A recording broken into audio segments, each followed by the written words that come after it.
Much like Series 1 of Doctor Who, Series 1 of Torchwood is structured in such a way that makes every single episode important to the wider story arc in some capacity. However, because of Torchwood's bigger cast, it does this kind of storytelling in a unique way by assigning specific episodes to specific cast members. One of these is the story Combat, which gives Owen Harper an express focus and explores his personal aftermath after the previous episode Out of Time. However, Combat often flies under the radar because it follows that very popular story and comes before the similarly popular Captain Jack Harkness. The episode also holds the distinction of being the first televised episode of a Doctor Who universe production written by an ongoing actor within the show, since it was written by Noel Clarke, who was playing fan favourite Mickey Smith at the time. So is this episode an overlooked exploration of Owen, along with laying some important groundwork for the impending Series 1 finale? Well, bundle a weevil into your white van and step into the cage, because it's time to take a deep dive into the Torchwood episode Combat. We're a generation of no faith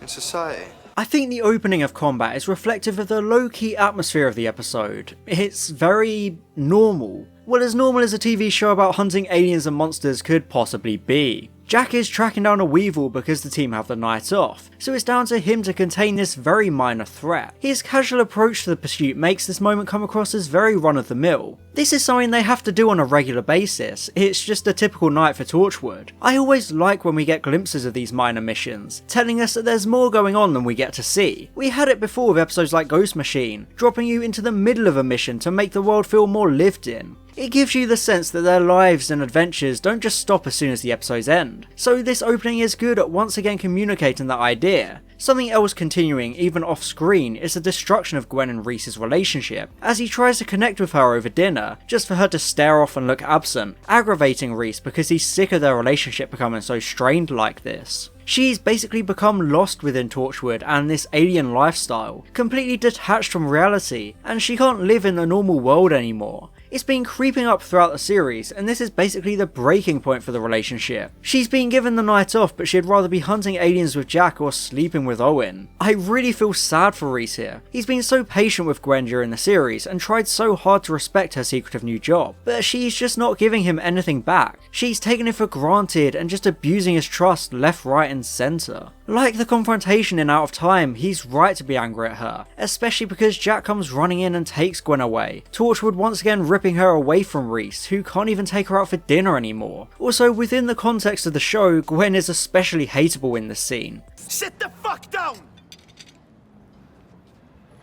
Don't ever speak to me like that. Yeah, Gwen, because you've treated him so well, haven't you? Reese's life is falling apart and his girlfriend is basically acting like he doesn't exist anymore, so I think the scene makes him very sympathetic, even if that doesn't seem very intentional. Gwen starts to get a sense of how her personal life is crumbling around her because of her own actions. She gets sent home from work by Jack just to find Reese going out to have a piss up with friends, no longer caring that Gwen is in that night. After all, she leaves him on a whim and doesn't care what he wants, so why can't he just do what he wants? He's tried to have nights with her, but she either gets called away by work or goes out to get bonked by a co-worker. So this moment is Reese taking his life into his own hands, having agency as a character, and not letting himself be taken advantage of any longer. There's then a scene where Gwen does what she should have done a long time ago, telling him about the affair, finally coming clean. Gwen is again very unlikable here. She's very blunt about it, not caring about his feelings, not even showing any remorse, just telling him it like he's a blank wall with no emotions. She doesn't take the time to think about his emotional well-being, just saying it like it's no big deal, like she's just talking about what's on TV that night. She doesn't even tell him because he deserves to know the truth. She doesn't say it because it's the right thing to do. She does it because she wants to be able to live with herself. She expects forgiveness, not even respecting him enough to let him remember it, slipping him retcon to make him forget her confession. She can just get it off her chest and go swanning along like she never did anything wrong, and she never has to take any responsibility for it. It's disgusting behaviour by Gwen. She's forcefully taking the agency away from Reese, tearing his entire world apart and smashing it into tiny little pieces for her own peace of mind. I hate that she never has to be held accountable for this. She's taken advantage of him for so long, and this is the most egregious example of her being so self-centered and uncompassionate. As I said, she's only telling him so she can feel better, not because he deserves to know the truth. So I don't feel any sympathy for her when she sits in the hub eating pizza and crying. Reese.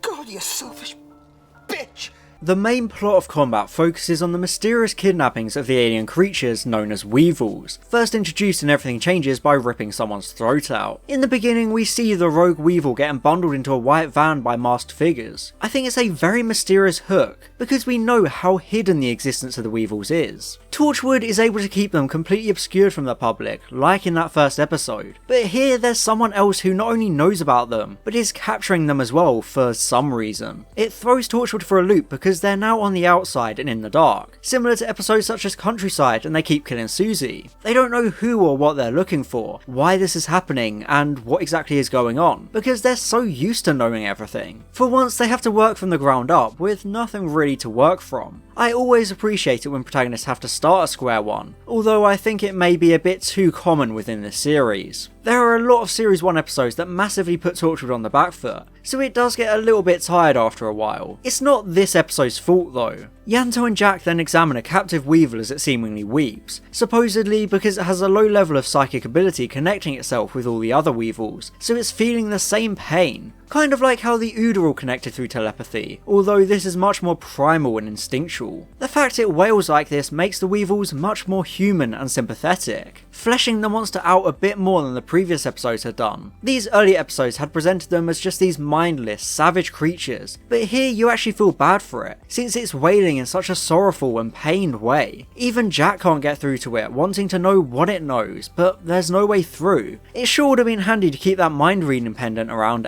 Tosh? The team then track where the Weevil was taken, only for the CCTV to fail before they can get answers. Again, this is a nice touch because it flips the script. Usually it's Torchwood doing these kinds of shady CCTV wiping activities and cover-ups, but now they're the ones on the other end of it, because whoever is kidnapping the Weevils really knows how to cover their tracks. And because these are professionals, the mysterious orchestrator talks to Jack over the phone to try and warn him off. However, this is where Torchwood thrives, because this kind of situation is their specialty. Jack is the last person to try these kinds of threats on, because of how much experience he's had and how much danger he's seen, so I like that he counter-challenges the voice, scaring it into hanging up. I feel like this tells Jack a lot about who they're dealing with. If this was someone who could pose a real threat, they'd just capture him or take him out, not try and scare him away like this. It already shows him they're not dealing with anyone bigger or more dangerous than them, so he now knows Torchwood have the upper hand after all, and can double down on their pursuit of this mysterious group.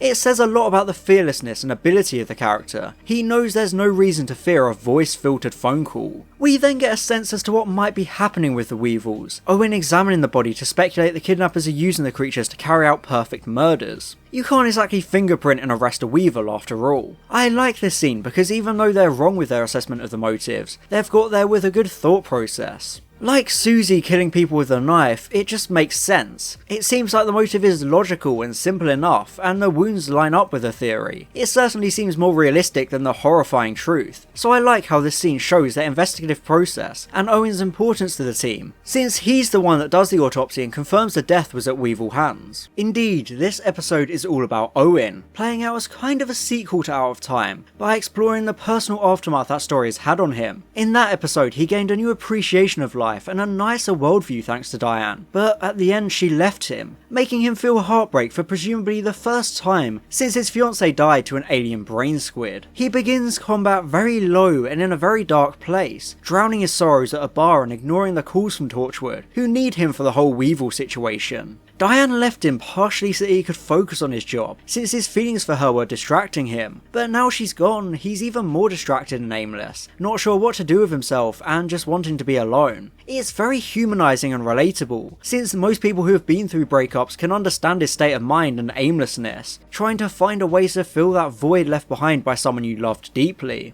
However, despite him wanting to be alone, the bartender's boyfriend picks a fight with him for talking to her, which Owen easily wins thanks to his Torchwood training. I feel like this is the catalyst for him becoming part of the Weevil Fight Club, since this skirmish can allow him a little bit of a release, channeling his anguish in a very cathartic way, so it opens up that path of him eventually getting into the cage with the Weevil at the end. He's got such a different worldview after Diane, which manifests throughout, like when Gwen complains about informing a Weevil victim's family about his death. She complains to Owen about this horrible part of the job, job, just for him to ignore her, staring off into space. This annoys Gwen, which is actually kind of cathartic for me, because she finally gets to see how Reese feels trying to talk to her, and her just being a brick wall every time. She expects sympathy for Owen, but he doesn't owe her any. It's just part of their job, part of their life, and she should know this. They then have a little argument with Owen calling off their affair, proving he's truly the hero of this episode, because Gwen sure as hell didn't seem like she was ever going to call it off. Owen has a new perspective of the affair because of Diane. She taught him not to view women as objects, and made him understand that sex was something special, so she's changed how he sees his fling with Gwen. He doesn't love her, she was just a reliable shag to him, but thanks to Diane, he doesn't want stuff like that anymore, so I think him walking away from the affair is a good example of how much Diane changed his life, even if he is angry and miserable that she left him to fly into the rift and an inevitable big finish box set. It's what I do. What about me?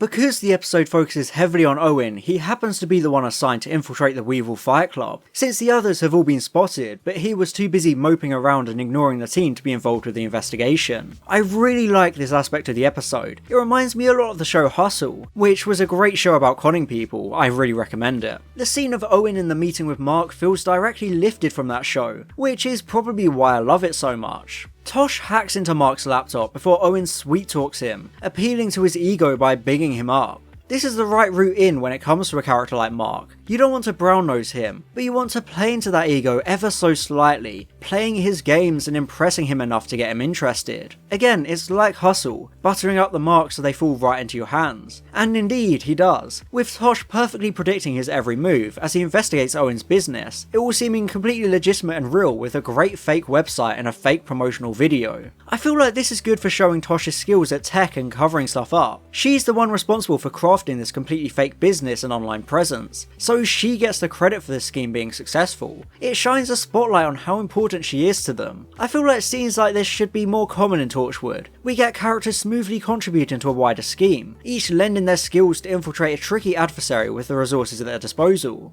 They're a shadowy organisation used to covering things up and making fake documents, so this scene is very believable for them to pull off, and I just think it's edited and directed very well, coming across very slick and well presented to create that heist atmosphere. Whilst this infiltration is happening, Jack and Yanto take a trip to interrogate another victim of the Weevils, who almost had his heart ripped out from his ribcage and needed a 10-hour operation to fix it. Not sure what the police made of that statement, since people don't tend to bite people's throats out when they're mugging someone, but at least Jack knows exactly what did it, because they deal with the Weevils all the time. Jack and Yanto are good in this scene, with a good barrage of good cop and not so good but still nice cop interrogation tactics. Jack trying to prey on the man's guilt by suggesting the next Weevil attack would be in his conscience. Countryside established that Jack used to be a go-to guy for interrogations and torture, so even though he's not torturing the man here, he still knows exactly what buttons to press and how to press them to get results. The man doesn't spill the beans, but it still tells Jack a lot about what's going on, providing a bit of a clearer view, even if he does have to send a Weevil out into the wild so it can get caught and they can track it. I think this is a good scheme to pull. So far everything they've tried has come up short. They don't have the time to play the long con with Owen's infiltration, so they need to do something, and this is their last choice. It makes a lot of sense, to be honest. The first time they encountered this group, they kidnapped a stray Weevil, so they're trying to replicate it now with more control over the situation, this time more aware of what's going to happen. I do appreciate that Tosh and Yanto raise concerns about the plan. Firstly, they question the safety of unleashing a Weevil in Cardiff because it could attack someone. Then Tosh questions the ethics of doing this to a Weevil, since doing it to a human would be unethical, so why is it fine to do it to a Weevil? I like this because it continues to humanise these creatures. They're still an intelligent lifeform with emotions and feelings. Yes, they're savages, but that's just part of their species. So letting a Weevil run into a strange city and get beaten up and kidnapped by masked men is definitely a kind of questionable thing to do. It also further shows Jack slipping control over the group. He struggles to keep them in order throughout the series, making a number of questionable calls like this, eventually resulting in them betraying him in the finale.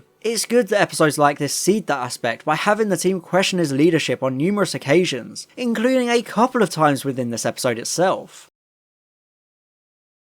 Owen's one-sided fight from earlier proves to have consequences.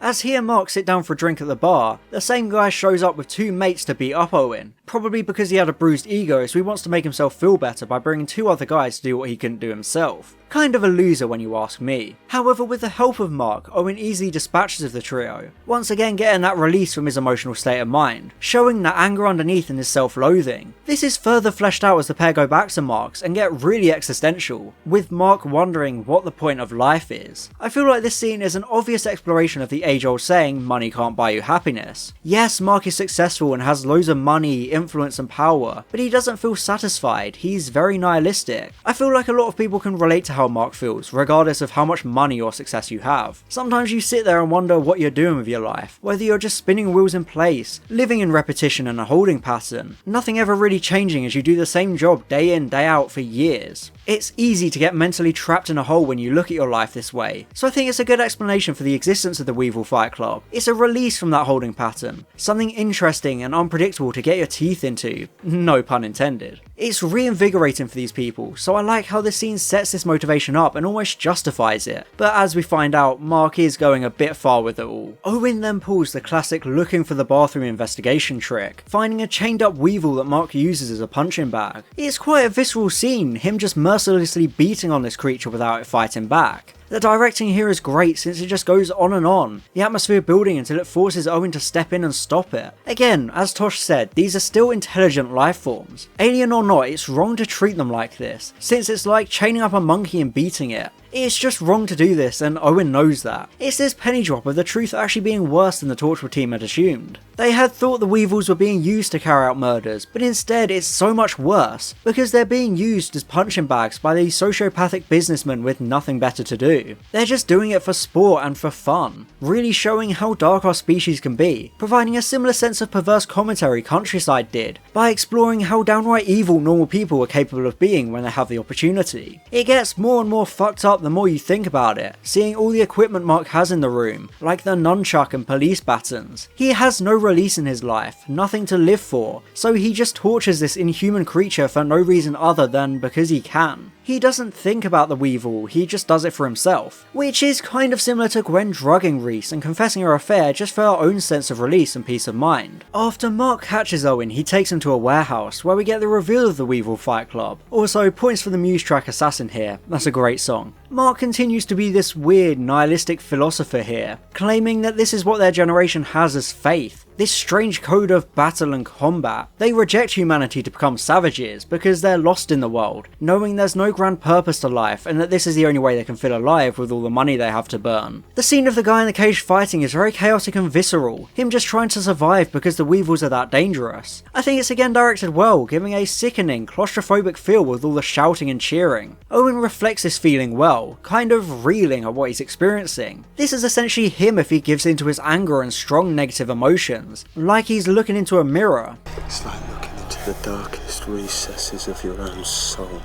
Dan Hodges from the warehouse at the beginning went into the cage and didn't want to get out, he wanted to die, which plants this seed in Owen's mind. This idea that maybe he should just get in there and let it maul him as well. Mark then holds him at gunpoint, demanding he get in the cage. He sees this burning rage and desire for death inside of Owen. He knows Owen wants this deep down, yet even he is surprised at Owen's willingness to get in there. I think this scene is one of the best in Torchwood Series 1. Owen walks in, the crowd becoming completely silent. It's just him and the Weevil alone in the cage.